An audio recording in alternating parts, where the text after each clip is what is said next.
Emron is a grade 12 student from Mississauga, and when it comes to solving important issues in healthcare, she's already making things happen as the co-founder of VisionArm.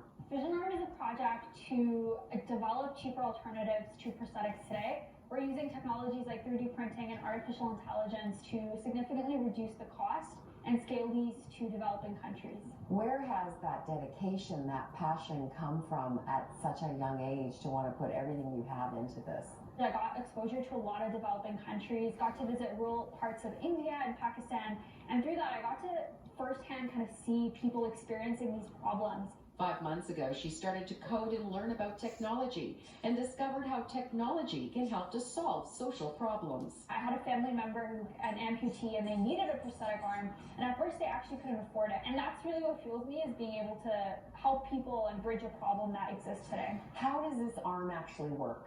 Essentially, there's motors attached to each finger. I have a program running on this microprocessor, and through the code, it essentially moves the motors, which are attached to strings, and that controls each finger. I actually have an algorithm that I've developed, which is able to use a camera to capture real-time pictures of objects, and through that, it's able to identify the best way to actually grab the object. By 3D printing, she's also able to reduce the costs from $5,000 to $20,000 and sometimes more, down to $200, making the arms much more accessible. A huge mentor has been Sarit. He's part of San Jose State University, and they're helping support the project a lot through funding and materials. There are several devices in the market, but it's just the way like she is integrating the AI technology along with the camera.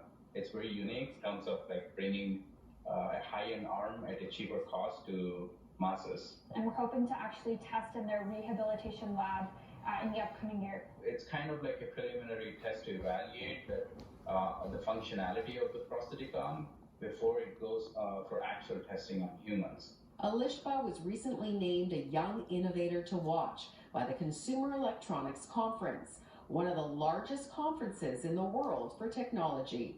What's next for you?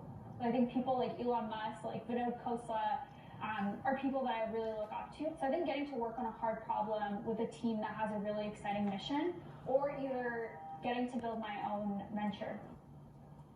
She's going to do whatever she wants. Aside from this project, she's spending her time building and working with leading global organizations. Alishba, definitely a name I'm sure we'll be hearing a lot of in the near future. Farah, I'll send it back to you. Incredible. Oh, I can't wait to see how she changes our world. All right, thanks so much.